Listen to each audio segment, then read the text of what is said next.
pilots, and welcome back to another X-Wing flight game brought to you by Out of Arc Gaming. As always, my name is Phil.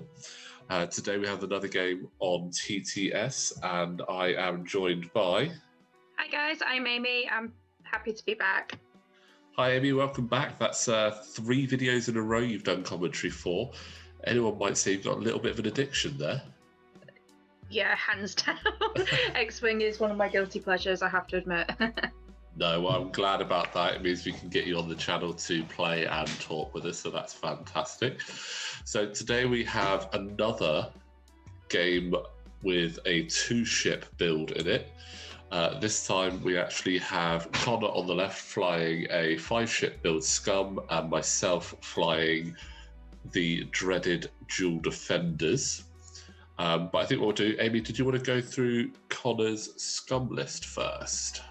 Yeah, of course. This will be my first time commentating the Scum list. It'll be quite educational for me. So we've got the Millennium Falcon, PS6, which is Han Solo. It is fielding L3-37, BT1, Shield Upgrade, Trick Shot, and the Lando's Millennium Falcon title. Also got Lando Calrissian in that's the Escapecraft, that's the one. And then we've got 3 interceptors, so Genesis Red, Lady Nashira, and Sonny Bounder. The only one of those that has got an upgrade on it is Lady Nashira, which is Duke. Absolutely. So yeah, quite a stacked build there on Han with Lando. I saw that and I was not feeling happy about that, but I decided to bring dual defenders to the table. I thought, you know what, everyone talks about how scary they can be, so I'd give it a go. So we have at the top of the board Colonel Vessery with cluster missiles, passive sensor, and Duke. And at the bottom of the board, sporting her Royal Guard tie colour scheme, we have Countess Ryad. Again, cluster missiles, passive sensors, and Duke. Not quite as large a bid as Fraser had in the last game. Just a 14-point bid here for me. But definitely an interesting list for myself. Don't tend to run this few ships in one go. Normally I prefer 3 or 4 ships. So it's going to be interesting to see how this gets on. Yeah, definitely. Double Defenders is one of my favourite lists to fly. They're hands down my favourite ship to use. I do love the Defender. It is a cool ship. I'm always wary about flying it though, because they can be quite expensive when you start tooling them up. On the channel, I believe I've flown Countess Ryad once before, backed up with Soontir Fel and the Grand Inquisitor, and that was good fun. But I thought, given the fact that we've got Sky Strike Squadron with the new Defender coming out, I thought it'd be a good idea to get the old ones out. And luckily enough, I got my pre-order in last week for that, so cannot wait for that to arrive. No, I have to admit, I'm really excited to get my pre-order on for it as well, just to have so many Defenders and Interceptors within my kit again. Yeah, well, I think it'll put me up to 5 Interceptors and 3 Defenders, so maybe they might do something that allows us to fly 3 Defenders. I don't know, but we'll have to see. Yeah, they'd have to tone them down a bit. But again, Conor has got a really interesting list here, with the triple M3s backed up by Han. So which of these lists, obviously, I think we know which of these lists is probably going to be more interesting to you, shall we say, Amy? Yeah, absolutely. Yeah, you know I'm a huge Empire fan, so hands down my favourite is already the Defenders. However, I remember playing Scum from version 1 and I loved it, absolutely loved it. So I'm quite excited to see the M3s working together. I've never actually flown up against the brand new Falcon yet. I've always gone against the traditional Resistance and Rebels ones. I haven't gone against the Scum version yet. So it'd be quite interesting to see how this one's fielded. Yeah, so it does have a slightly different dial. And where it's got Lando in there, in conjunction with the Lando's Millennium Falcon title, it's kind of rude because it allows you to use those shields from the escape craft as though they were your own. So essentially, you've got a Millennium Falcon there with 8 hull and 7 shields.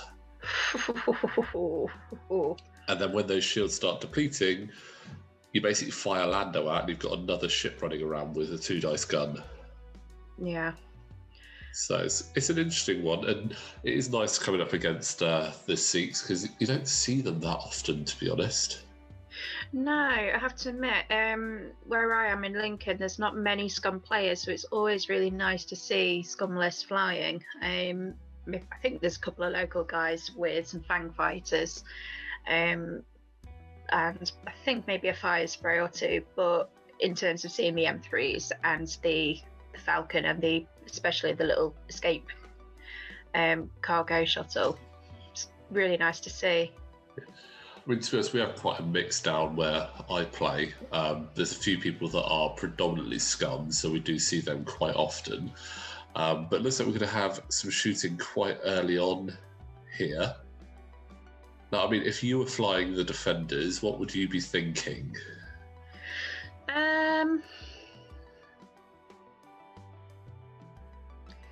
Vessery, I want to say I'd be scared with 3 ships going up against me, but Defenders, they're quite hardy ships. Yeah. Especially with all those tokens that they can get, and they can have all the focus, all the evade. They've got amazing dice as well, and the fact that it's a TIE fighter essentially with some really nice shields. I'd be scared, but I wouldn't be too scared. However, seeing now that Hannah's decided to go in for a little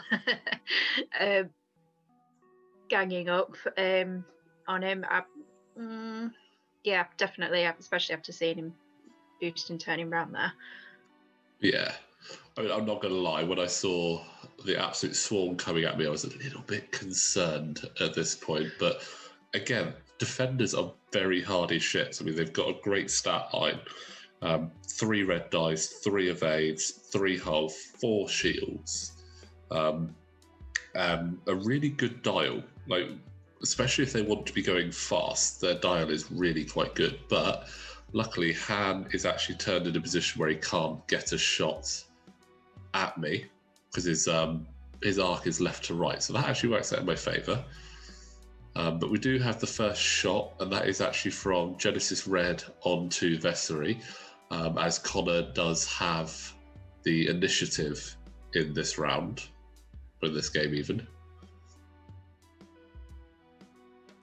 And luckily, my evade dice liked me, so that was good. A good start. Yeah, it's always good when the dice gods are with you. Yeah. And I think, to be honest, it's going to be a case of having to try and get ships down as quickly as possible. With those M3s, they don't have a lot of health, but they can be frustrated, can hang around quite a lot. Yeah, I mean, I've flown against 1 or 2 of them very recently, and they were good fun to fly against, but they did go down quite quickly once you focus them down. Is that what you're planning on doing? Or are you going to go for Han first with him being 70 points with all of those upgrades on him? I think really it's a case of target of opportunity and get what I can down first. I think my aim was to try and get those Sikhs down first because I think there's 3 of them. They're going to be a lot more maneuverable. Yes, Han can be quite scary. He's got a lot of health, but he's got 1 evade dice. Yeah. So if I can start chewing through that, I've got Duke as well. So if I can start chewing through that and utilising Duke, Han isn't as scary then. Yeah. But it is still going to be a tough one. But obviously, like I said, I want to try and get those Sikhs down first because they're going to be pesky. And that's how you start doing it. So 2 hits after the target lock. And that's a shield and health down on 1 health down on Sunny Bounder. So that's a good start in the first round. But again, it's a shame that Ryad wasn't quite in range there to help out. Fortunately, later Nashira didn't have a shot, and now it's down to Sunny Bounder.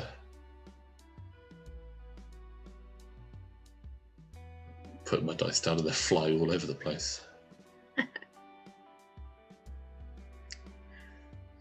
So it's the serious weight of fire that is what concerns me coming back. Yeah, it's practically 4 against 1, which is always quite scary to go up against. Yeah, and that's not a good dice roll because Ouch. that's 3 shields down off just that 1 shot.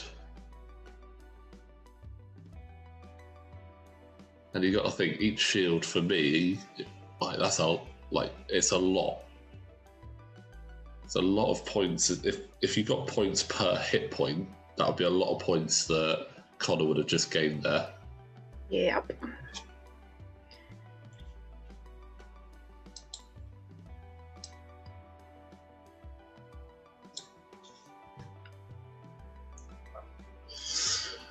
But yeah, so it's an interesting position now to be in. Ryad's in a good place to obviously come into that action.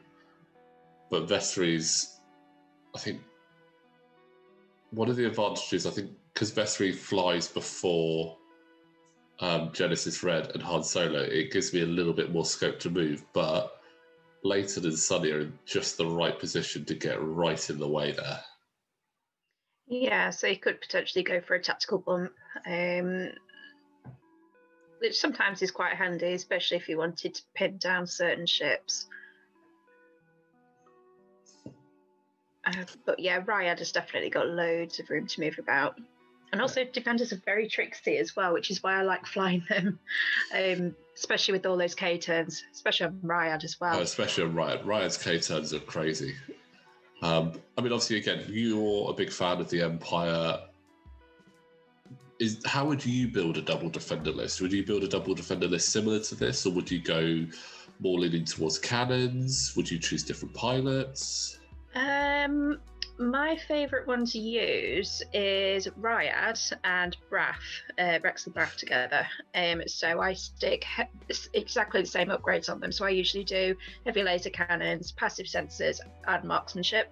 Mm-hmm. And then I didn't opt for a initiative bid on this particular list. I decided to just chuck in an extra TIE fighter. So I'd say maybe pop in something like Night Beast, just to cause a few problems and have an extra ship on the board to just maybe distract the opposition, get a few extra shots in, cause problems. I don't know. I suppose it depends on what list you go against, but those two are usually my go-to defenders. Fair enough. I mean, I did look at Rexler. I have a tendency to try and fly similar initiatives together, as I find it makes it a bit easier to it gives you a bit more flexibility on what you can do. Obviously, you don't have to worry about which one's flying first over the other, so you get that extra flexibility. But I think in future I might look at Rexler, although saying that, now when we get Volt come into the game, we'll have 2 Initiative 5 TIE defenders, so maybe I'll just fly Volt and Rexler depending on what Volt's ability is. Because I'm again really excited. I'm really excited to see what other pilots we get in there. So will we get Merrick Steele back? Will we get Merrick Steele back in the TIE defender? I hope so. I mean, there's even some interceptor pilots that I really want back, like Turfanier we've got, haven't we? It's Turfanier we've got. Felsrath. Felsrath, that's the one, and maybe Conor Jax as well. Yes, Conor Jax would be good.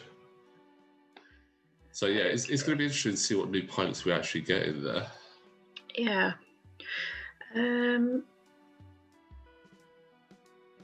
Yeah, I was just having a look at that build that you were suggesting, and yeah, it's an even 200 points, but you chuck in that extra TIE fighter, And that can be quite tasty, actually. Yeah, and let's say, for example, Night Beast, he is one of my favourites to use. Of course, he doesn't have any upgrades on, but his pilot ability is still a really good one to use. Yeah, you get double actions with him, essentially. After you fully execute a blue maneuver, you perform a focus action. So you can do that and a reposition or an evade. It's quite a nice little upgrade there. Yeah, sometimes I go through phases of wanting the initiative bit, or more than likely just chucking in a really, really cheap ship, just to cause some havoc on the board, get a few extra shots in. It depends on how I'm feeling on the day, to be honest. Yeah, but Night Beast is definitely my fave. Yeah, I mean, I can completely see that. I mean, there's a part of me that likes to feel like a 2-ship build is like normally out of my comfort zone. So I do normally like to go for some like 3, maybe 4 ships, because I do sometimes feel that having more hull can be a bit better. Yeah. Or at least more, that hull spread out a little bit more. But you know what? I was looking forward to flying double defenders, and also the look. Obviously, you can't really see the look on the other player's face when you're playing on TTS, but the noises they make when you put double defenders down, and they just look at it and go, "Oh no." Yeah. I mean, it's not like top tier meta listing, but it always gives people a moment of pause. Yeah, it's one of those lists where you just look at it and go, okay, deep breath, I can do this. It's either going to go really well or really, really bad. Yeah. I always get told off when I bring my defenders out of my case. To be honest, right now I've got an interesting position for Vessery and Ryad there. Vessery's got potentially everyone shooting at him, and also Ryad is within the kill box of everyone as well. So it's not.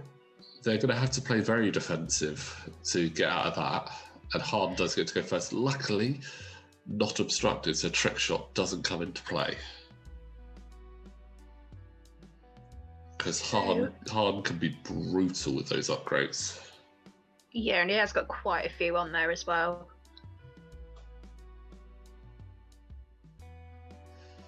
So, looks like he's going for Vessery, trying to get rid of him. Don't blame him, to be honest. Yes, the one, thankfully.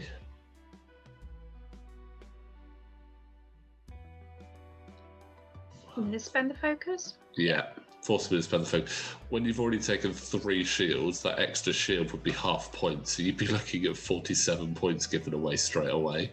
It's like, yeah. No. I know that it's always a big debate. Do you want to be spending one focus, like a focus on 1 dice? In that case, I was like, yeah, I do.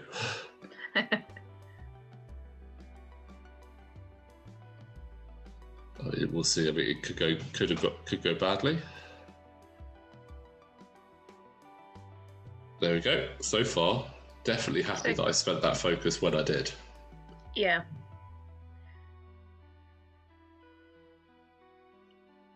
I think one of the, you could say it's frustrating things here is the targets of opportunity I've got, in that Vessery has only got 1 option and Ryad has potentially got all 4. So it's definitely a case of shoot with Vessery first, although with Ryad she's got the target lock on later there. Yeah. But that's a shot that you like. Yeah, that is a nice one. Yeah, that's nice. Hit, crit.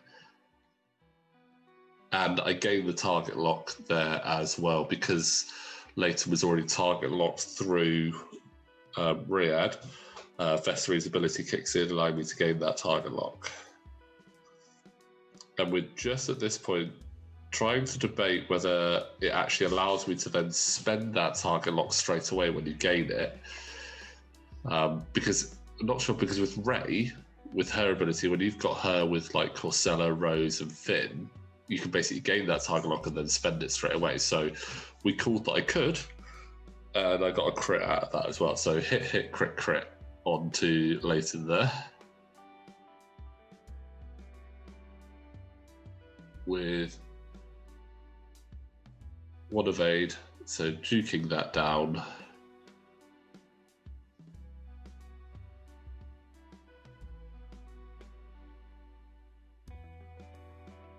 So He's going to spend the focus. Yeah, he spent the focus there. I think that's the best option there for Conor, is to spend that focus. I think it'd be very crazy not to.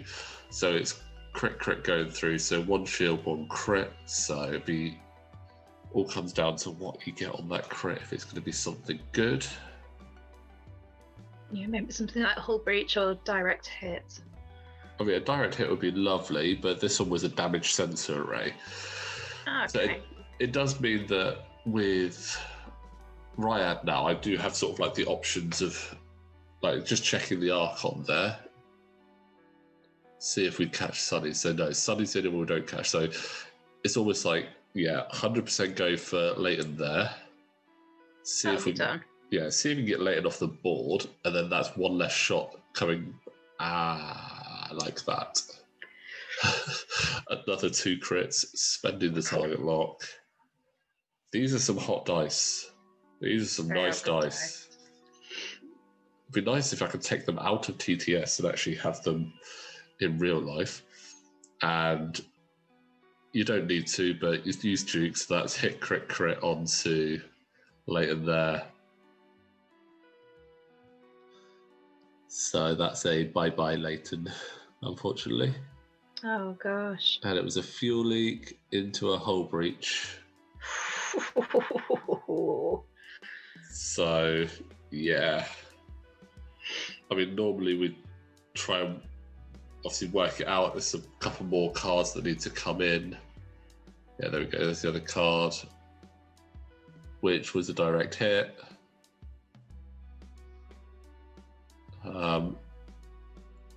Which went into, I believe it was a console fire there. So fuel leak and hull breach as a combination, when they stack up, can be truly horrendous, even if the ship is already gone. But that is actually, I think, not a bad situation for me to be in now, having taken down one of those M36, reducing 1 shot back at me this turn. So I'll only have Sunny Bounder left to shoot at me. Most likely going for a range 1 shot on Vessery to see if you can cause some damage there. Yeah. Ooh. Triple eyes, but Sunny does have the focus. Oh, Mr. Dice there, because it's obviously range 1. Well, adding the focus, actually, I think it is for Sunny's ability. Do you want to go through Sunny's ability? Obviously, we don't see it very often. Yeah, of course. So Sunny is, while you defend or perform an attack, after you roll or re-roll your dice, you may have, if you have the same result on each of your dice, as in this occasion with all focuses, you may add 1 matching result. So that has worked out incredibly well. I think that's probably a brilliant example to use right there. Yeah. Of Sunny's ability. That is so quite good. 4 hits, and I managed 2 focuses and a blank. Luckily, I had the evade tokens, so Vessery does still survive, but Vessery is now down to 1 health. Yeah. This is a dangerous point to be in when you're running defenders. It is, and just seeing the points as well. Wow. Yeah. How close is that?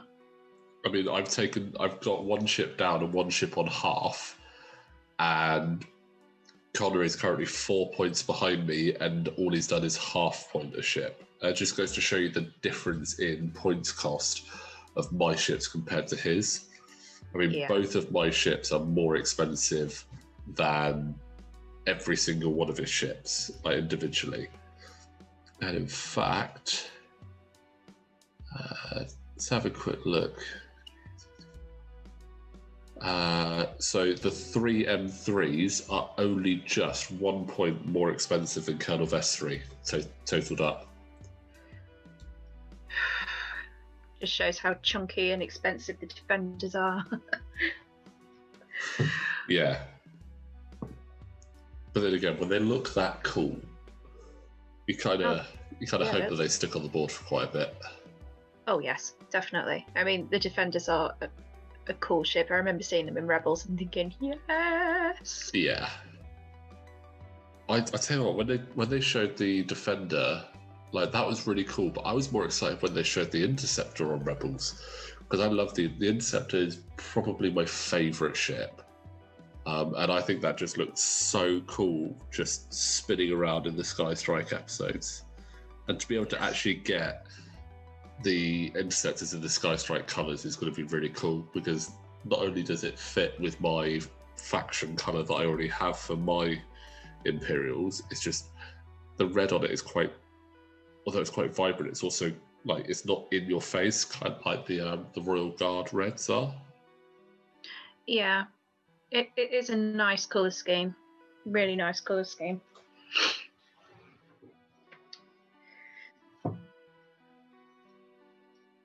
So what is your thoughts now for the defenders? I mean, I'm presuming that Han and Genesis and Sonny are just going to try and come around the corner a little bit to try and catch you and come around the asteroid a little bit. But where are you thinking of moving? I think in my head I was thinking, you know what, it's just going to be the classic Defender 4K is going to be the best option. I mean, Sonny just stuck himself right in between both Vessery and Ryad, and it was like really nice. There we go. There's the 4K from Vessery, keeping the guns on there, and I'm assuming we'll now see a 4K from Ryad.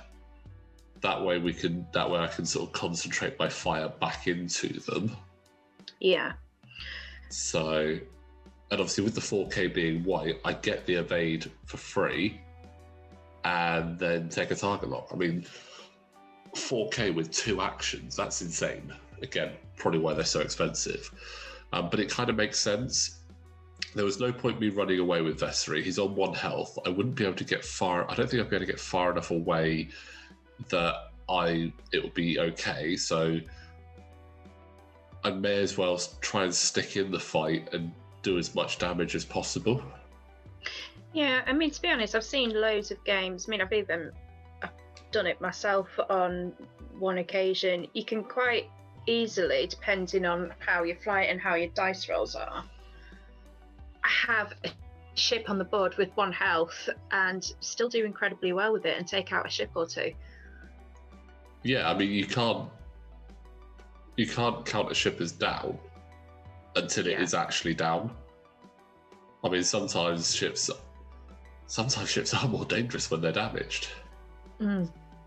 Also, I'm looking at that and going, Han, I don't like where Han is, because he's now going to shoot at Ryad through an obstruction, which is going to add dice for trick shot. Yeah.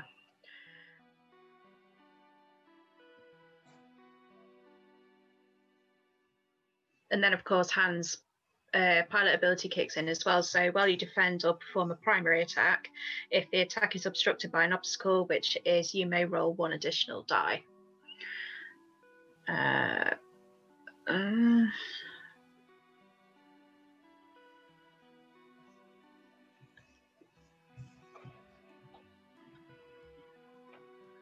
Then, of course, trick shot. Trick shot adds 1 additional die through the obstacle. So 3 hits there. Ooh, so that's 2 going through, unless I want to spend my evade.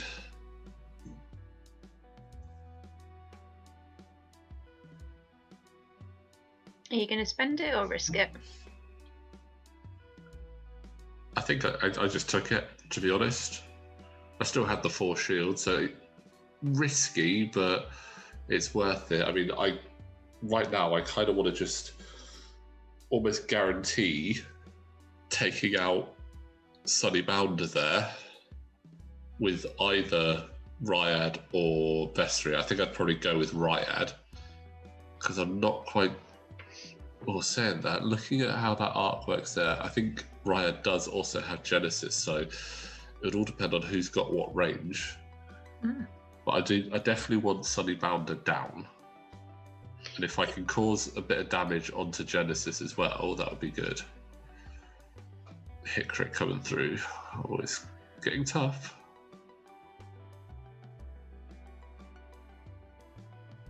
So yeah, at that point, spending that evade. I didn't want to lose 2 more shields there. So obviously I now don't have my Duke ability on, but just checking Vessery first. Range 2 on both Sunny and Genesis. Yeah.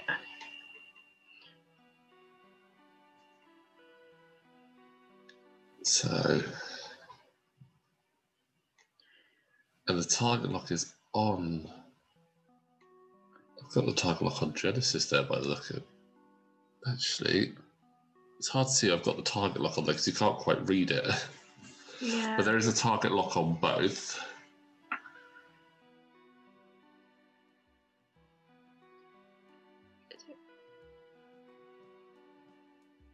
So spending the target lock. So yeah, it looks like I'm going for Sunny there. So hit crit, perfect. It's a nice roll. Can Sunny defend it?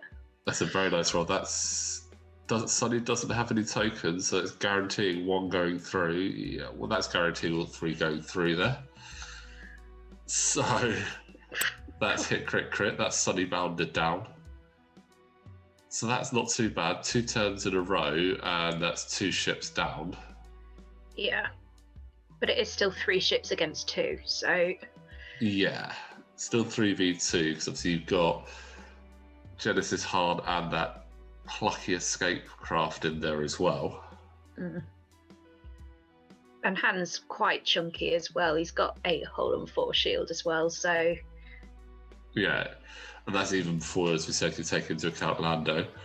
But range 1 shot here from Countess Ryad into Genesis. I've got the target lock there, so that's a bonus. It's a shame I don't have Duke right now because I think Duke would be a big help. Oh, 2 hits and a crit. Do I spend the target lock? I don't see why you wouldn't. Yeah, so 2 hits and a crit. That's pretty good. Yeah, still. These red dice have been solid.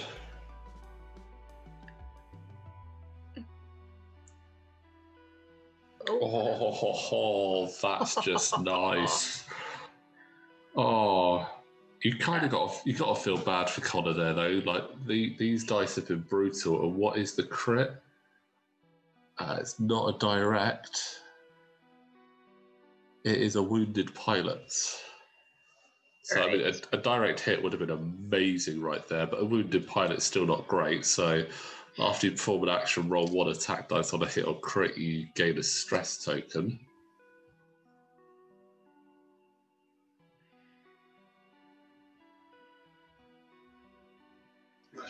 Now, if you were in Conor's position, given your knowledge of the defenders, what do you think you'd be looking at doing? If I was Genesis, I'd be running and maybe doing a defensive move to get out of the way and try and get behind a defender. However, I know that is quite difficult to do with those really sneaky K-turns. With Han, I'd maybe have a look at doing like a slower maneuver. Maybe I'm trying to think now. Maybe a 1 forward or a 1 bank, just to try and definitely keep them both in arc since it is coming out to the right. I had to double check which was my left and right then. But yeah, I'd definitely be running with Genesis and Han. I think try and move to get in some shots, but also be prepared to take some heavy damage at the same time as well. Yeah. And if you were flying the defenders right now, given the position, would you be throwing them in, or would you be readjusting your position?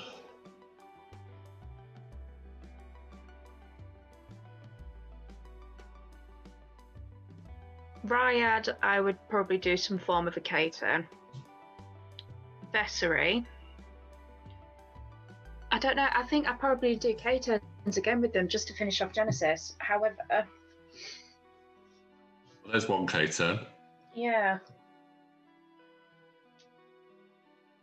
I think, for me, trying to remember what I did. Now, obviously, I played this about a week prior to us doing the commentary for this. K-turn definitely. I think with Vessery, I actually bugged out for a little bit just to reset my angle there. Yeah, there we go. So there's the 3 hard.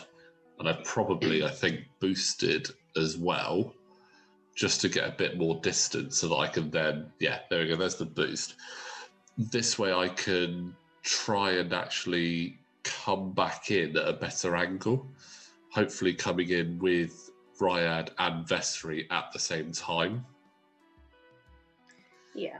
Because they're definitely, against a big ship like Han, yes, he's only got the 1 evade token, but you want to weigh that fire in heavily in one go. Yeah, I mean, if you can have both defenders like together focus firing, that would do some really, really good damage on Han. Yeah. So you got 4v4 here. I mean, all in all, I think Han is quite scary. Like, in all 3 factions that he flies in, he's a scary ship to come up against. Ouch.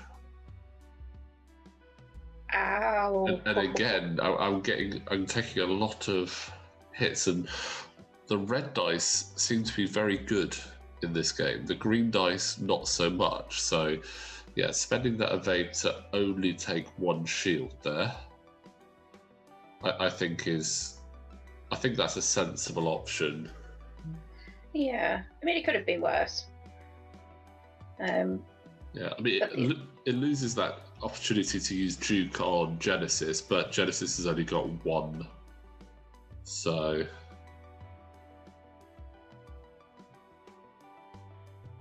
Three hits. That's enough to do it.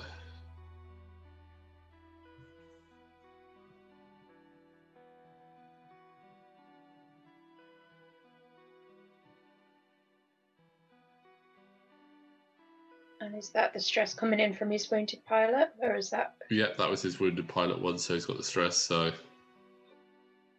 that's another hit, or another shield and a damage there from Genesis. So, yeah, it's not going particularly great there.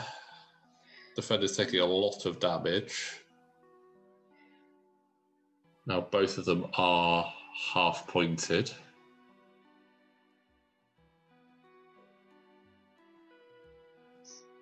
Using the target lock. Oh, that's so better. Hit crit. Gotta hope for a blank there. There we go. There's the 1 blank that guarantees the destruction there. So, barring the amount of damage that the defenders have taken to get rid of both of those, all 3 of those M3s, I'm quite happy that I managed to get rid of those M3s, because it now gives me a lot more space to work and do what defenders do. Yeah, I mean, you're definitely wounded and your paintwork's been scratched up of quite a bit, but it's a position to move about with those interceptors gone.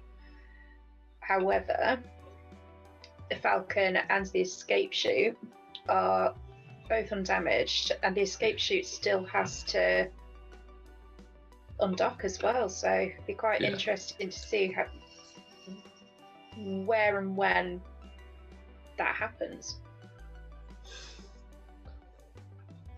I mean, as we see, the points right now are so close. I mean, we're just coming up to about the halfway mark of the game, so 36 and a half minutes left, and it's 93 for Conor and 95 to myself. That is just, it's ridiculously close.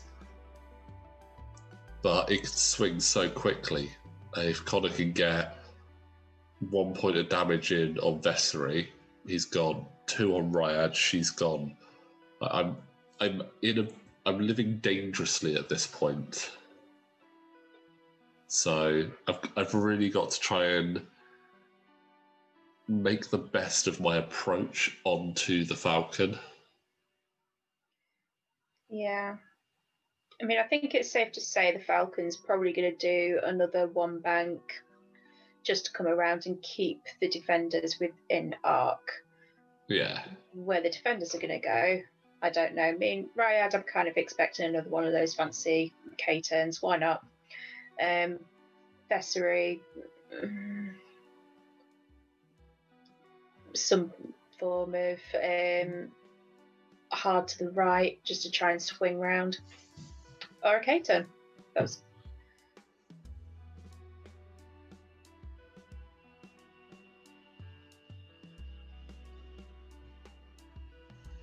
Yeah, I mean, I think the K-turn there is a pretty good option.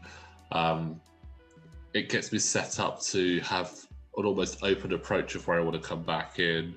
You see there's the straight there from Ryad. So I think at the moment I'm really going to try and use the opportunity to get them back together and get them flying in a little bit of a formation, because they haven't actually flown in a proper formation since the start of at any point in the game. Yeah, and you're going to be a good fair distance away as well. Range 3 at least. Oh, there's definitely no shots here. This is more. You're bordering on range 5 at that point. And luckily, there's no Tantibs or Raiders on the board to get those long-range shots in. Oh, of course. It's been a while since I've flown my Raider and the Gazanti, actually. I don't think I've ever. Oh no, I have flown the Raider.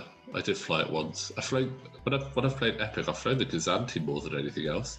I find the Raider so expensive that you either don't have much with it, or you've got to play quite a big game to include it. Yeah, I think the last time I flew it, me and Tim did a huge space battle, and we literally just spent all day doing it. And we didn't do it. We just made up our own rules. We didn't do any missions or anything like that. We literally just did like a massive death match to see who would win, and have a huge space battle to the end to see who would go. Hands down, the Tantive won quite well, because I didn't have my Raider at that point, but it was still so fun to fly. I really do miss flying Epic. Of course, I can't play it at home because I've not got the space. I mean, the Tantive is a bit of a beast, to be honest. And you can do Epic on TTS, so maybe we'll have to look at doing that at some point. Yeah, definitely. I've got a couple of list saves on Launch Bay, so yeah, definitely. We'll see if we can mod the table and give it a go. So back to dials again there. So a pretty quiet round for this game. Both rounds have been fairly explosive, but that was a bit of a quieter one. So got Vessery and Ryad having a bit of a chat, seeing what they want to do, how they want to approach this Scum Falcon.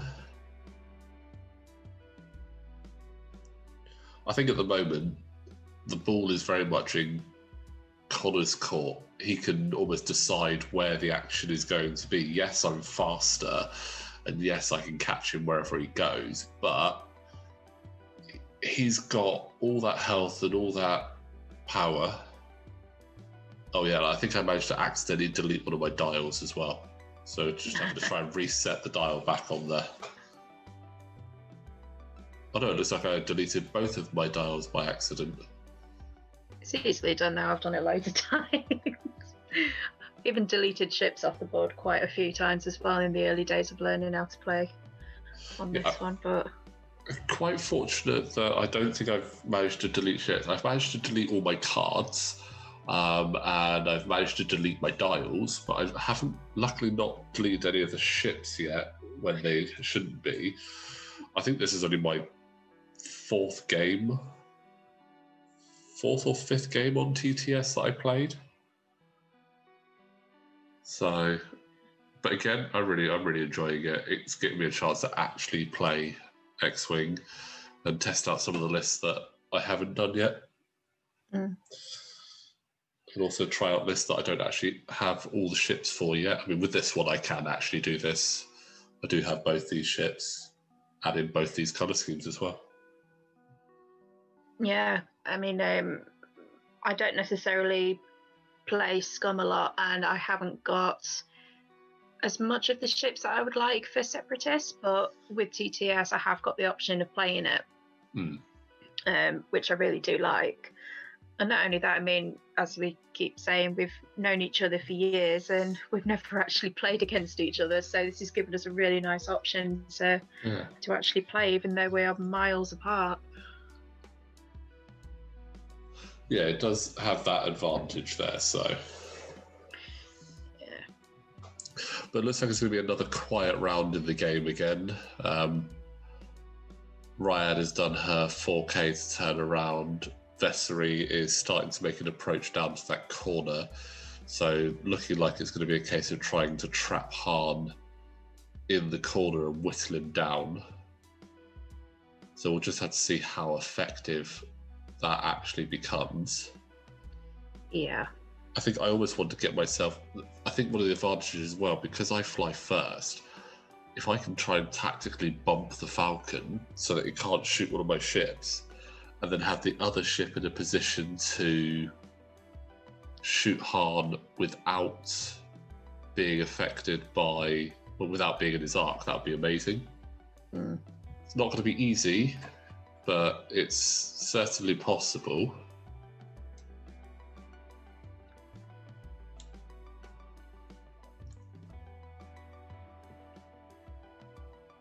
And they're doing it really cool there, almost like they're skimming the atmosphere of Hoth there. Yeah. It's a shame we never actually saw the Defender in live action. Yeah, it never really got past its test phase, did it? Hopefully, you never know. With all the new shows that Disney are looking at doing, we might see some of these more obscure shit. So we might see the Defender. Maybe we'll see the Phantom. That would be nice. Oh, yes. Yes. I mean, we've still got Kenobi to come out. We've still got a brand new season of Mandalorian to come out later on this year. Also, the new Boba Fett series. Oh, Mandalorian will be next year. Oh, is it next year now? Yeah. Right. So supposedly it's Kenobi and Boba this year, Mandalorian next year. I don't know when the other ones are coming out, but you've got the Ahsoka show, which should be quite nice and pretty cool. You've got the New Republic Guardians, I believe it was. Yep, and possibly, I think there was talk about the Cassian Andor, like doing Rebel Intelligence, but I haven't heard much more about that one. That is in the works. I've actually seen some BTS footage of that, and it does look pretty cool. It's going to be, I believe they said it was going to be something like a 12-episode one-off season, because obviously we know what happens with Cassian, so they can't exactly have that running forever. But I believe it's going to be a 12-episode show running up to the events of Rogue One. But it does, again, I've seen some of the behind-the-scenes stuff, and it looks really cool, actually. I'm excited for it. Again, the classic Star Wars, LucasArts attention to detail and practical effects and stuff that they do in there, which they do really well. I mean, the CGI stuff, they do fairly good as well, but I think when they stick to their core of doing it practically, it just looks that much more effective. Yeah, it's those little tiny details as well, and it's one of those shows where Star Wars in general, anybody can watch it at any time, and you can still have, a basic grasp of what's happening. Yeah. A true Star Wars fan would, who knows all the canon, all of the history, the whole of the franchise, all of the movies and TV series in and out. When the new series come out, like say for example with Mandalorian, with Ahsoka asking, "Oh my God, where's Thrawn? Where is he?" We were all going completely crazy because we were thinking, "Hang on, no, but he's supposed to be dead." And where's Ezra? And the thing is, we don't know. Yeah, we didn't know. And I mean, if we get to see Thrawn again in live action, that's going to be cool because Thrawn was the best non-Force bad guy that has been in all of Star Wars. I think he didn't need the Force to be scary, efficient, deadly, menacing. He was just good. He was just really good. So, yeah, I'm looking forward to seeing him portrayed. It'd be nice to see if we see more of Ezra live action, and potentially with Ezra we may see Sabine as well. So that's going to be quite cool. Yeah, because all I had going through my mind when I watched that final bit of that episode was, right, well, if Thrawn's alive, then where's Ezra? Because I'd only just recently finished rewatching all of Rebels. So it was that part at the end where Ezra says to Sabine, "You know what to do." And there's me thinking, but she goes off with Ahsoka to go and find him. So yeah, where's Sabine, and is she coming into this? So got some shots coming here from Han into Defenders. Looks like this is going into, I believe, Vessery, who laughs it off. That's good. That is a good dice roll. And now we're going to have two shots back into Han. So this is kind of where the Defenders are going to start coming into their own a bit. Two shots in with that Duke. Hopefully start whittling him down. Ideally, range 1 with the Duke would be absolutely ideal, but you got to get that approach first. That's lovely. Hit crit on there.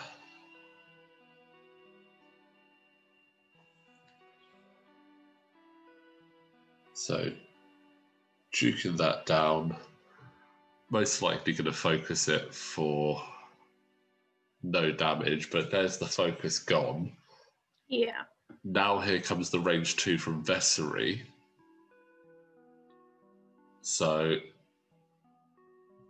see what happens. Could hopefully pretty much guarantee some hits in there. So definitely one going through. Well, actually, no, it's going to be 2 going through because it'll be duped anyway, regardless. Yeah. So 2 damage, taking the shields on the escape craft there.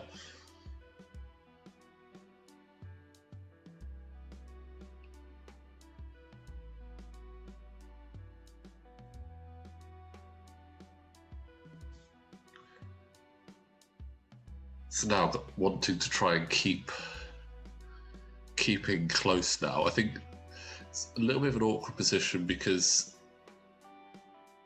there's no way to get... It'll be difficult to get behind the Falcon and out of its arc. Potentially K-turns might do it, but then they would spread the arc too far the other way. Yeah. I think if Vessery K-turned, he'd probably be okay, but Ryad, she K-turned, I think her arc would just skim or miss Han.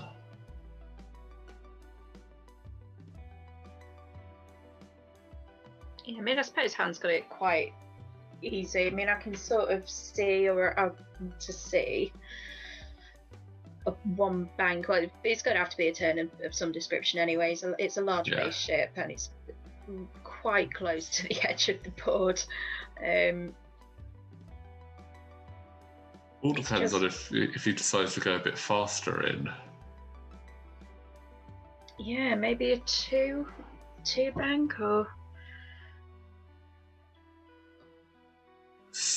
Again, this is where it gets really tough. I think if the defenders were closer, it'll be a little bit easier, or a little bit more down towards the bottom of the board edge there. Maybe if they were slightly to the right of their current position, it'd be a bit easier.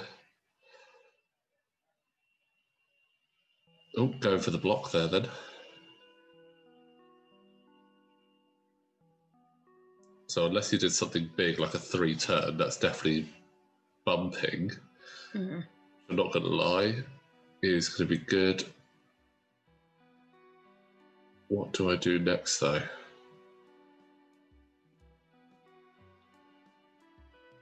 I don't know if I reposition here, I think I'd be a bit disappointed in myself. No, there we go. I think if I'd reposition there, it gives the Falcon that space to move out. Yeah. Oh, there's a bump from Vessery. That's a little bit disappointing. Then again, it might work out well if the Falcon bumps. Might get a cheeky arc in arc at range 1. Yeah, so arc at range 1, but I think also Han is going to have...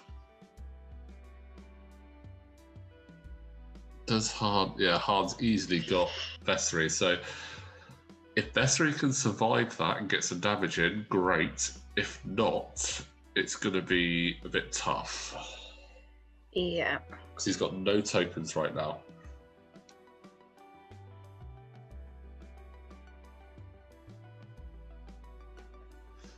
And one defender versus a Falcon.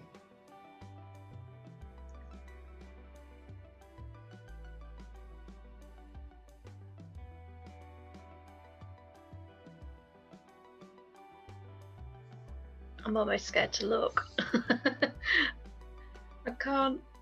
Yeah. Oh. There's okay. A crit, and it's got the focus there from L33. Is it L337 or BT1? He got the focus there from one of his medicals. I think it is from.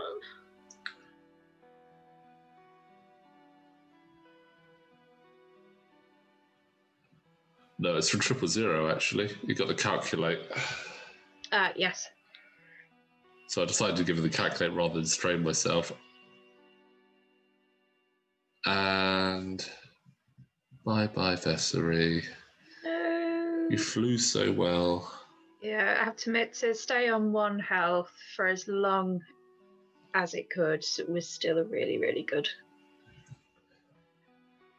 Yeah. Really good thing.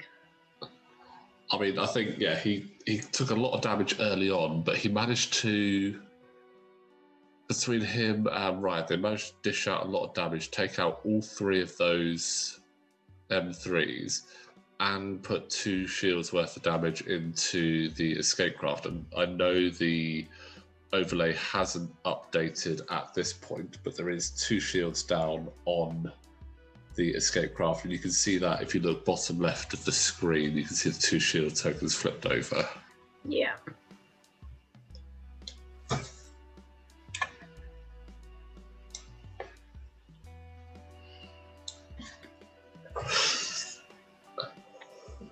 So after some quite slow rounds there, it's suddenly picked up and we've lost the defender. Yeah. So now it's up to Ryad, and it's definitely a very tricky position to be in right now.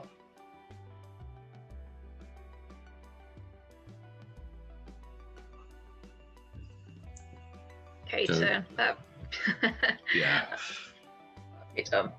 I think it was the only thing to do. I think anything else, and you'd run the risk of the Falcon just ending up being behind you for the rest of the game, or at least that next turn, and then bumping isn't going to help at all. No.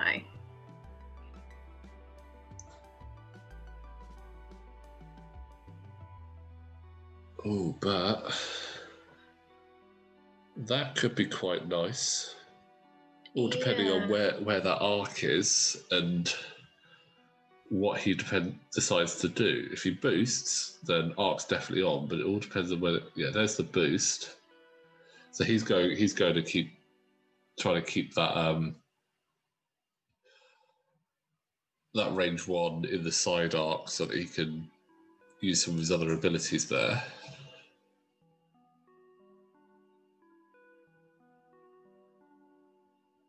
So again, that's 000. I've elected not to take a stress token.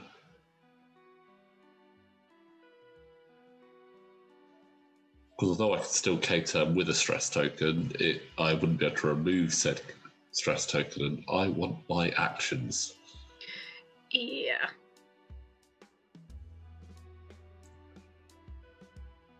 So strain taken effect, so 3v2, don't like it. 2 hits. It could be enough.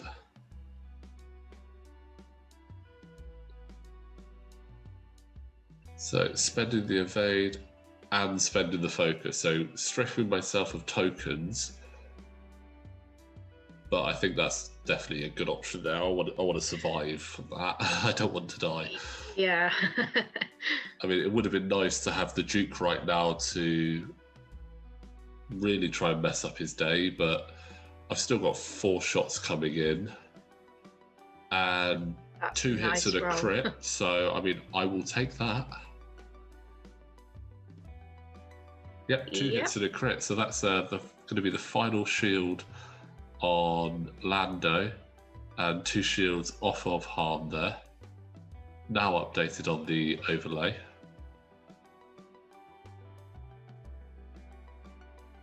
So definitely that was a good swing in my favour there. Points are getting closer again. Yeah. There hasn't been a huge gap in points this whole game, to be honest. I think this is the biggest gap in points we had was a moment ago before Lando was half pointed. That was the largest swing we'd had throughout the whole game.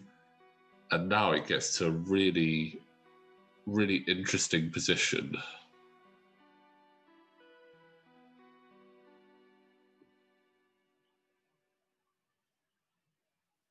I mean, what move do you reckon Ryan is going to do?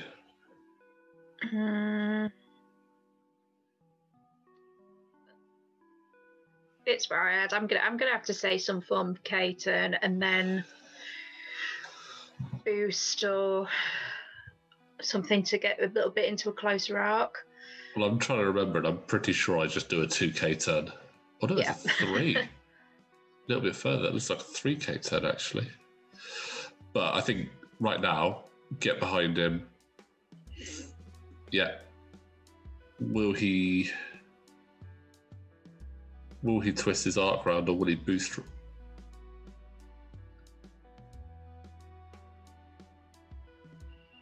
Boosting. I think boosting will get him out of range, so it's going to be another no shooting round. Just double checking it. Yeah, well out of arc. So good defensive play there from Conor. Yeah, both ships will be in good position for next round as well, because that arc's still facing out to the sides, isn't it? So I'm going to have to say that it's going to be some form of right turn from Han, regardless. I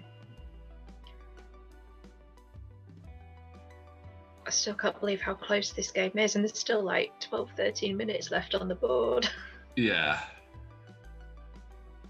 I mean, considering some of the damage those defenders took early on, it reminded me of last week's game where we saw Obi-Wan go down real quick, and you're thinking, oh, that's so painful, this game's not going to last much longer. And then Fraser was able to fly really well and kept Anakin going for so long. And I think Vessery and Ryad have been able to keep going for such a long time as well.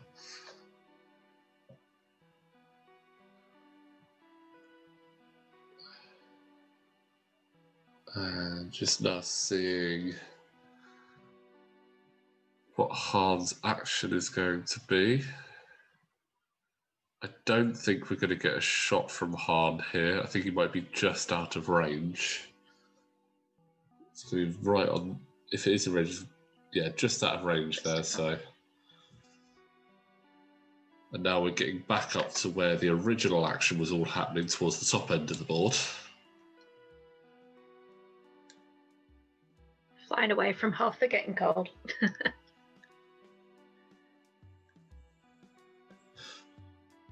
Yeah, but it's not exactly your summer location, Hoth. No. Quick, guys, let's take a 2-week trip to Echo Base. I mean, I'm not going to lie. If we were able to go to some of the planets, I probably still would want to see Hoth. I think one of the few planets that I wouldn't want to go to would be Coruscant, just because the whole idea of that, like, huge skyscrapers and everything, it kind of, not a big fan of heights myself, so it kind of just freaks me out a little bit. Yeah, I'm trying to think. I'm not so sure where I mean, my inner Sith is sort of saying, go to Dathomir. You have to go to Dathomir. I don't know, maybe... I think the most idyllic place you want to go is probably Naboo. Yeah, I was just thinking that, actually. And Alderaan pre A New Hope. Yes. I mean, I think I'd love to see, like, them do more things on Alderaan, because I'd love to see what Alderaan was like before the visit of the Death Star. Yeah, it'd be quite nice to see, and just because we don't know a lot about it, apart from that, obviously the planet was destroyed. Yeah.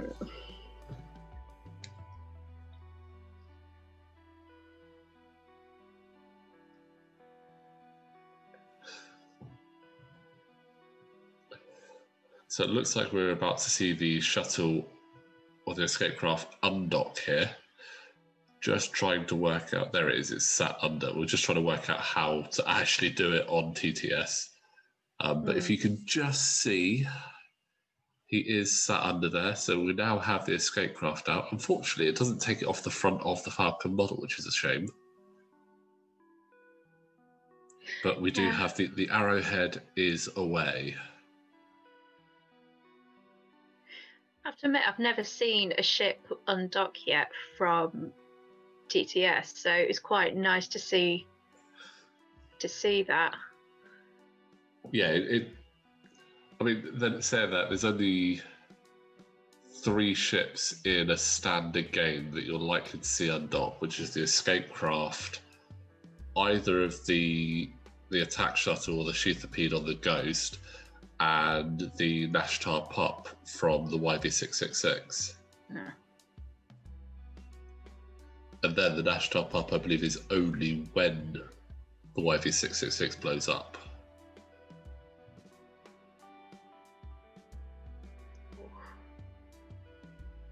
I should imagine Ryad's starting to feel quite scared now as well, having 2 against 1.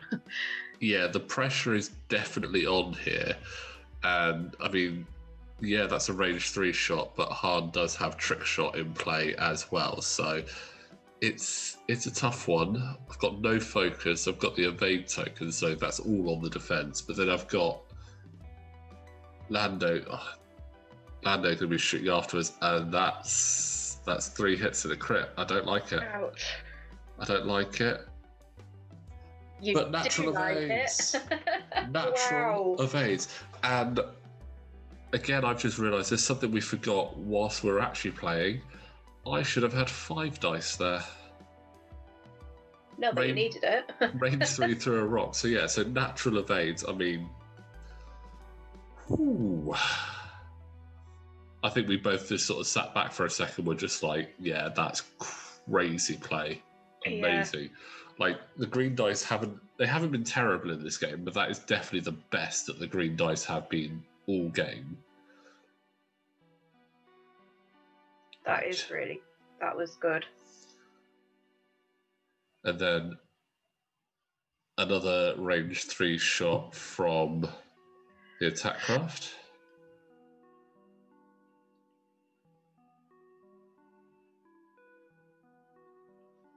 Yeah, it was quite lucky there with that.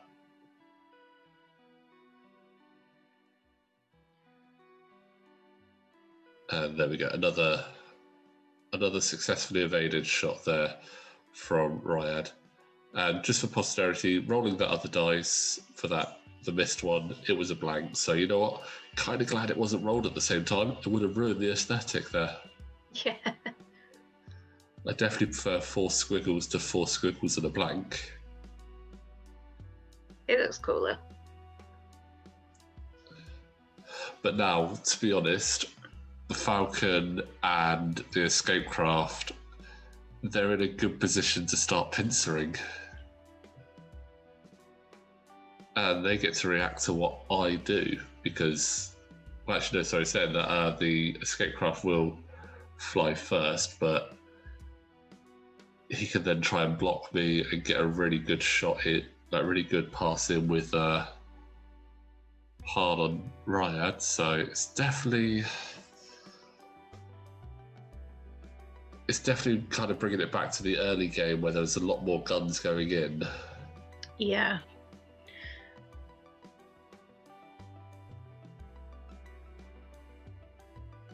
And it's not as if Ryad could do, I mean, she technically could do the usual, K-turn, etc. However, it's still predicting, which ship you're going to take out. Yeah. And I mean, at this point, for points, I want to get some damage in on Han. Yeah. But I just want to get rid of Lando because there's that extra 2 dice shot. So do I try and block Han and take out Lando, or do I just go all in on Han and ignore Lando? It's such a tough position. Like, it's so difficult, especially with less than 5 minutes to go. So there's the K turn.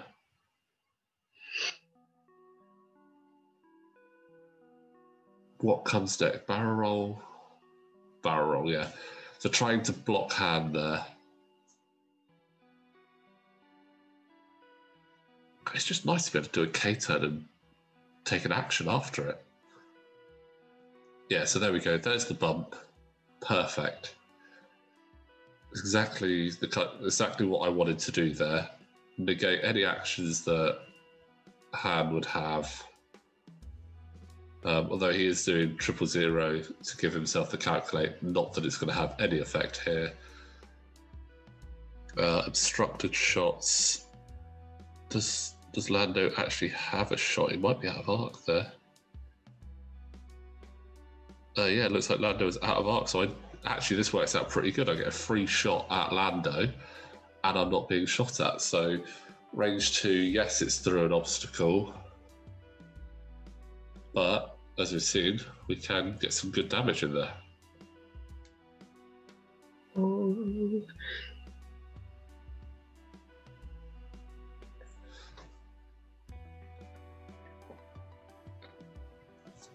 Tense roll here.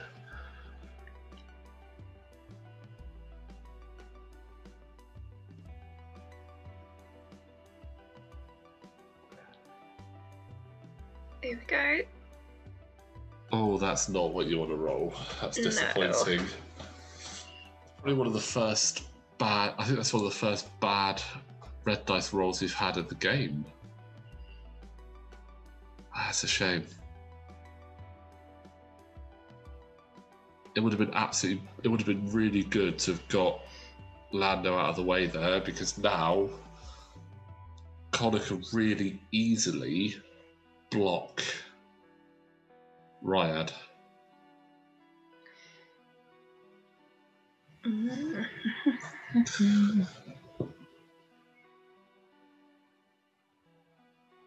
I actually can't remember what I did at this point now.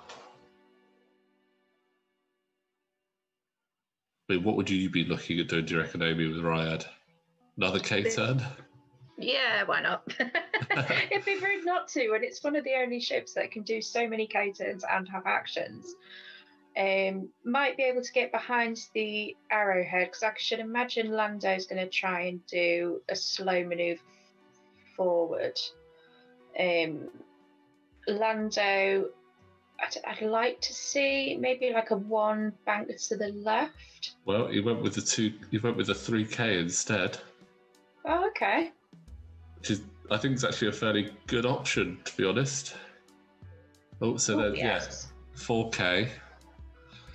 Well, I think there's only one thing you really do with Riad there. Let's take a step to the right. Depending on what Hahn does. 1 forward. So he's still got the got the arc. It's been so tricky to get out of that arc.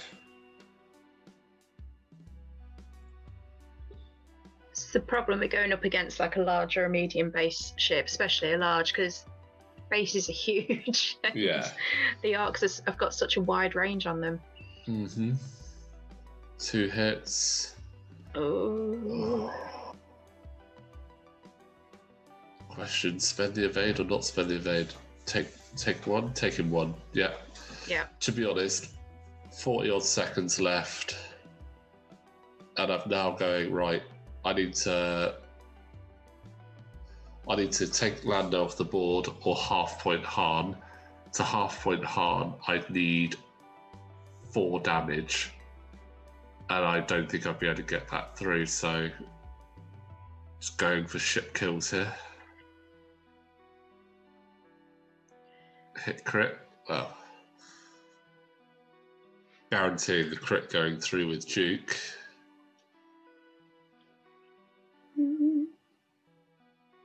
And Duke it. Duke it, that's both going through, and that's time.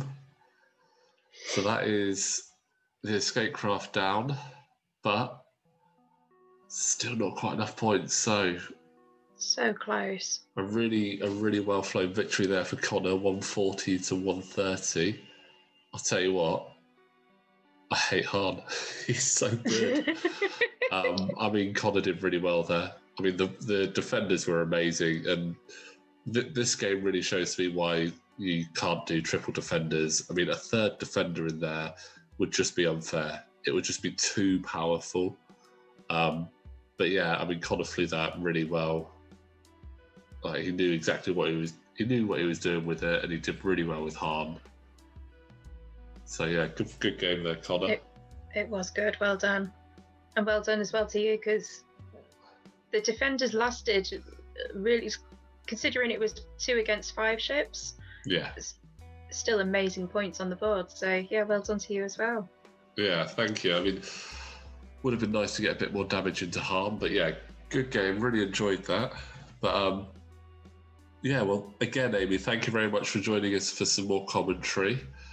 Hopefully we'll have some more of your games up on the channel soon as well. Yes, fingers crossed. And yeah, thank you very much for having me on again. I'm really enjoying it. No worries, Amy, anytime. But guys, we're going to leave it there. So again, thank you very much for watching. As always, please do like the video, subscribe to the channel, and click that notification bell. And we will see you again next time.